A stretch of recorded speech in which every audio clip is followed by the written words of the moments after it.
Come all young sailormen, listen to me. I'll sing you a song of the fish in the sea.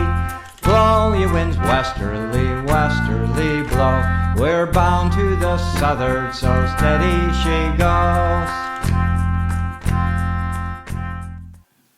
All right, boys, break's over. Time to get back on deck.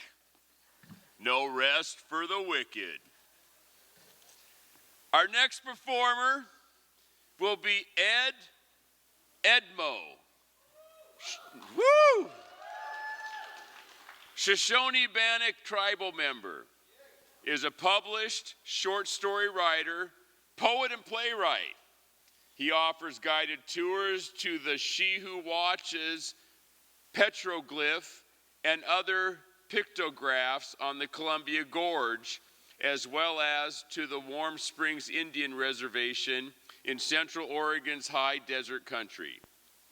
Ed conducts workshops, traditional storytelling performances, dramatic monologues, and lectures on such issues as cultural understanding and awareness, drug and alcohol abuse, and mental health. He works with children and adults. Ed serves as a consultant to the Smithsonian Museum of the American Indian. He lives with his wife Carol, son John, daughter Siondum, and granddaughter Ciali in Portland, Oregon. So let's please give a warm welcome to Edmo. Good evening. My name's Edmo. I was raised at Slalo Falls Indian Fishing Village.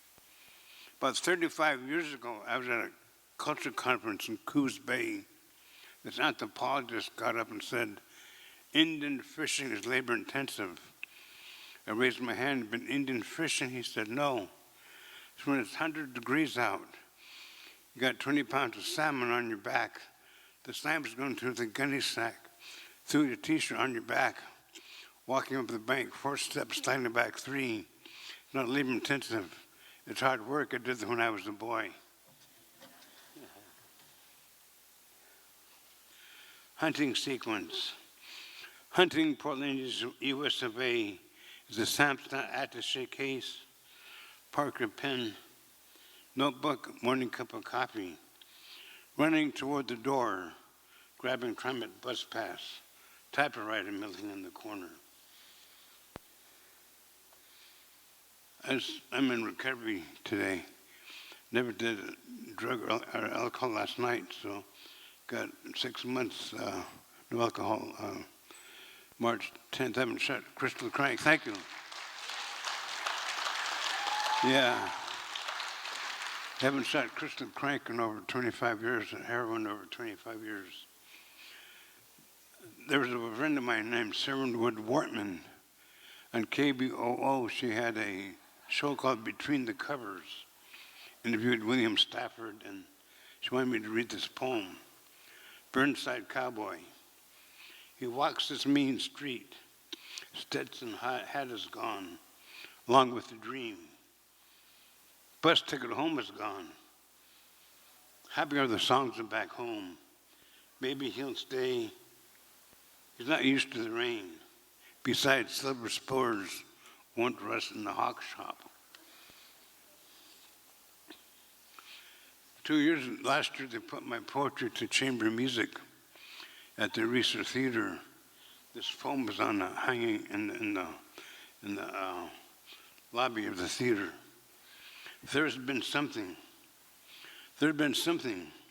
Sometimes a song, sometimes a whisper. Sometimes it appears to be animal. Other times, weeping, I hear it.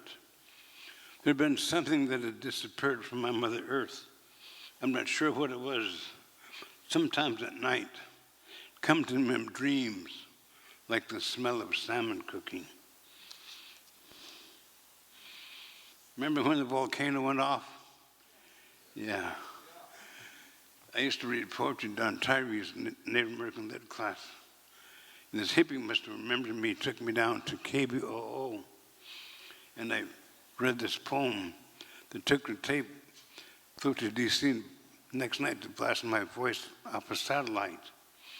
And all things considered, it's an NPR poem. Mountain. I like that mountain over there. I don't want to walk on all that mountain. I don't want to dig holes in his face. I don't want the smoke to get in the way of the sunshine, because I do believe that mountain's like sunshine too, just like me. I don't want to hurt that mountain over there, because that mountain hasn't hurt me. And besides, I don't want to get that mountain mad at me. I signed the rights over to this poem to the Santa Clara Pueblo to build a senior center.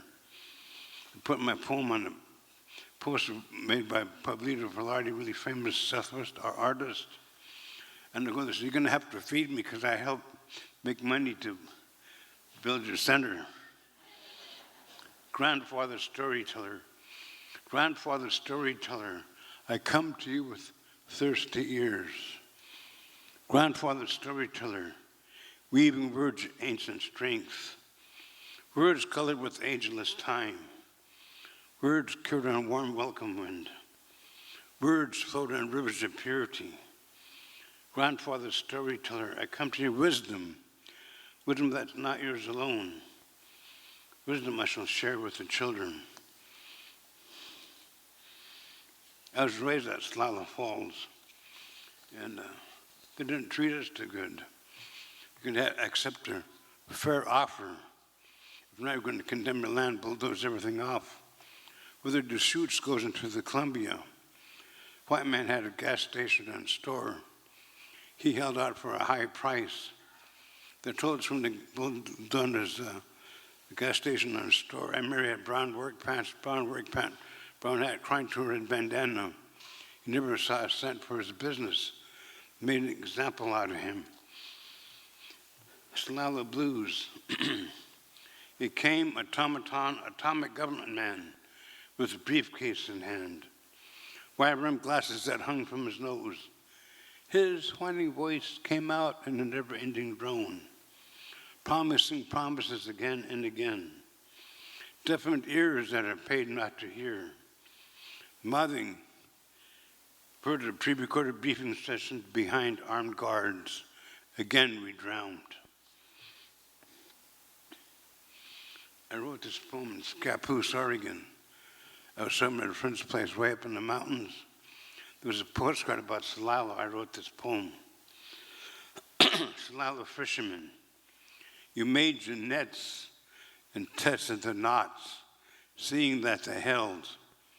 Little did you know what it was to hold you after the sound of water falling over what used to be.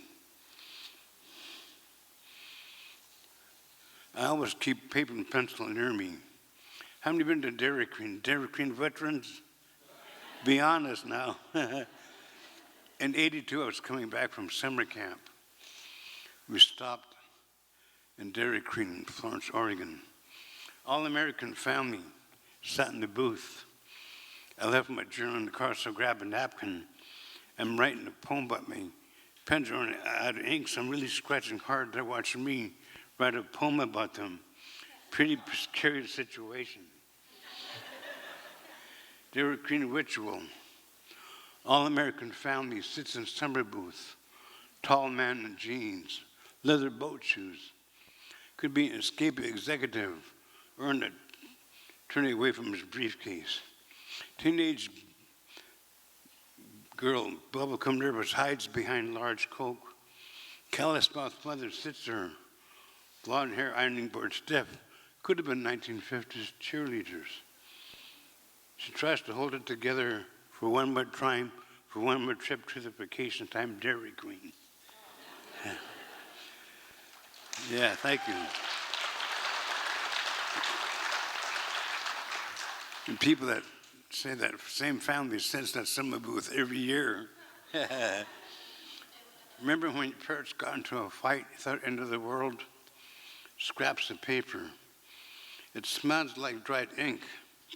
I pull open dusty, old blue shoebox in attic. Found folded, protected pages of the past. spilled with tear-rusty words. Dad says for the kids, Mom says for the kids I'll stay. Dad threatens to go to Idaho. Mom writes on back envelope, go. Dad answers for the kids I'll stay. I remember messenger older brother carrying our future on scraps of paper. Somewhere I cried.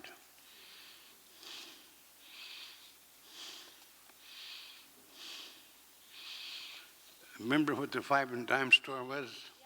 Yes. Yeah, now it's like a dollar store.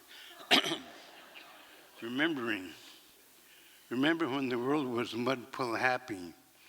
Hard times were measured by patches sewn on jeans. The world seemed snug then. Security weren't warm, like hand-stitched flannel sheets. It was hop, skip, happy as Dad came home from work. Sure, there was wood to chop and chickens to tend. We earned our way into the 5 and dime.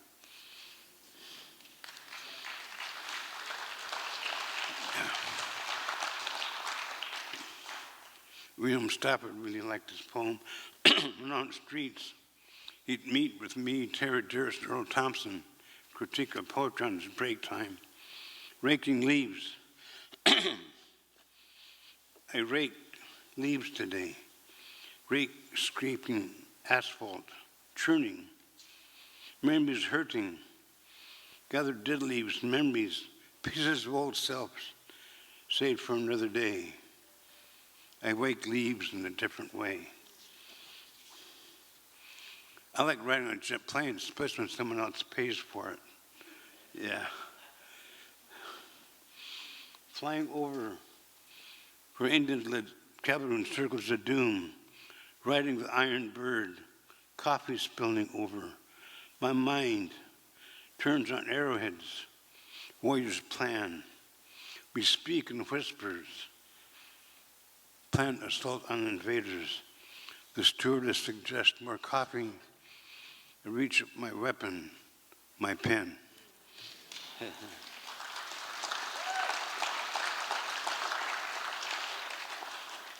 I drink a lot of coffee, you know why? It's in my job description, I'm a writer. Coffee blues. It's an early morning cup of coffee staring me in my face. Yesterday was hard, harder than usual. I didn't have my morning cup of coffee.